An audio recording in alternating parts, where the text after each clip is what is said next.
तर या ठिकाणी आपण क्वेश्चन नंबर 23 सॉल्व करणार आहे. The magnitude of I in ampere unit is. तर आयची व्हॅल्यू फाइंड करायचं आपल्याला. तर या ठिकाणी आपल्याला एक सर्किट दिलेलं आहे. या ठिकाणी 10 ओहमचा रेजिस्टन्स आहे. वरच्या कॉम्बिनेशनमध्ये एक 15 आणि 5 ओहमचा रेजिस्टन्स सिरीजमध्ये कनेक्ट केलेले आहे. सगळ्यात वरती 60 ओहमचा रेजिस्टर आहे.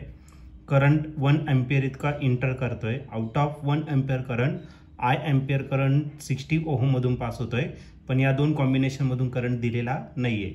तर आपल्याला या आयची व्हॅल्यू या ठिकाणी फाइंड करायचं. याचे 4 ऑप्शन दिलेले आहे. त्याच्यातलं पहिलं जे ऑप्शन आहे ए, ते आहे 0.1 एम्पियर. बी ऑप्शन आहे 0.3 एम्पियर. सी आहे 0.6 एम्पियर आणि लास्ट ऑप्शन आहे नन ऑफ दिस.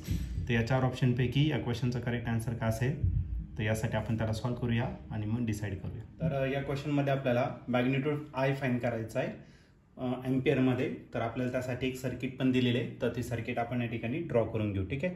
तर या ठिकाणी सर्वात पहिले एक ब्रांच दिलेली आहे आणि याच्यातून जो करंट पास होतोय तो किती, तर 1 एम्पियर इतका आहे. त्याच्यानंतर याला पॅरलल कॉम्बिनेशनमध्ये 3 रेजिस्टन्स दिलेले आहे.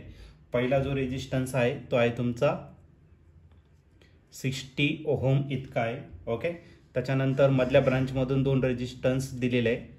ते दोन्ही सिरीजमध्ये कनेक्ट केलेले आहे. आणि पहिला आहे तुमचा 15 ओहमचा आणि दुसरा आहे 5 ओहमचा.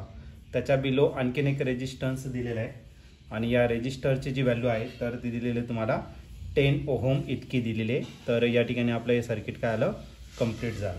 ओके. आणि या ठिकाणी जो करंट जाणार आहे तो पुन्हा किती, 1 एम्पियर इतका करंट पास होणार आहे. याच्यातून जो करंट जाणार आहे तो किती आहे, तर आय. या आयची व्हॅल्यू आपल्याला या ठिकाणी काय करायचं, फाइंड करायचं. आता हे तिन्ही कॉम्बिनेशन एकमेकांना कसे पॅरलल, आणि पॅरललमध्ये आपल्याला माहिती आहे पोटेन्शियल कसं असतं, सेम. याच्या अक्रॉस जेवढं पोटेन्शियल राहणार सेम याच्या अक्रॉस राहणार, सेम याच्या अक्रॉस राहणार. पण याच ठिकाणी आपल्याला करंट आय दिलेला आहे, याच्यातून करंट मात्र दिलेला नाही आहे. मग एक काम करू, या दोन्ही कॉम्बिनेशनला आपण परत सिम्प्लिफाईड करून घेऊ. तर हा जो करंट आहे तो किती, तर 1 एम्पियर इतका.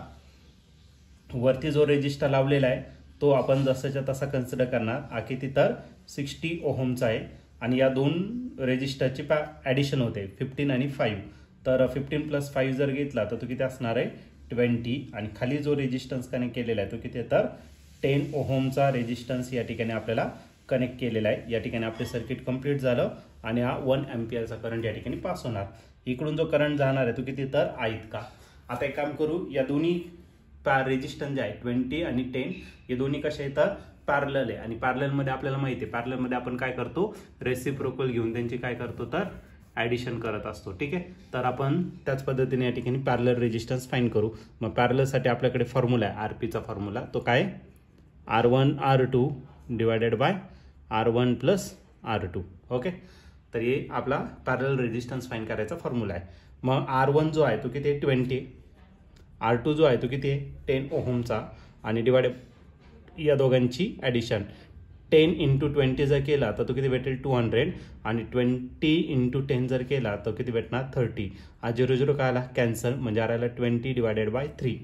मग हे 2 रेजिस्टन्स जाणार आणि या दोघांच्या जागी एकच रेजिस्टन्स येणार आणि त्या रेजिस्टन्सची जी व्हॅल्यू असणार ती किती असणार, तर 20/3 इतकं असेल. बरं की नाही. मग याच्यातून जर करंट I1 इतका चालला आहे तर याच्यातून टोटल करंट 1 एम्पियर आहे. I1 इतका गेला म्हणजे इथं किती राहणार, 1 - I इतका करंट याच्यातून काय होणार, तर पास होणार. आणि दोन्ही पॅरलल आहे. पॅरलल जर असेल तर पोटेन्शियल कसा असणार, same. And according to Ohm's law V = काय असतं, IR. म्हणजे I आणि Rचा जो प्रोडक्ट आहे तो कसा असणार आहे, कॉन्स्टंट असेल.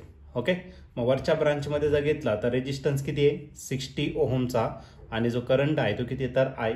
खालच्या याचं जर बघितलं तर रेजिस्टन्स 20/30 आहे आणि जो करंट आहे तो किती आहे, 1 - I इतका. ओके.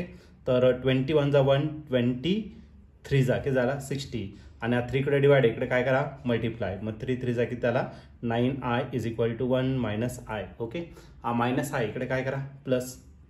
9I + I = 1. 9 + 1 किती झाला, 10. मग झाला 10I = 1 आणि आपल्याला आयच फाइंड करायचा. मग I = काय भेटेल, 1/10 एम्पियर. मग आपला जो करंट आहे तो 1/10 एम्पियर असेल. आणि याला जर सॉल्व्ह केलं तर तो भेटेल 0.1 ॲम्पियर इतका करंट या ठिकाणी भेटणार आहे.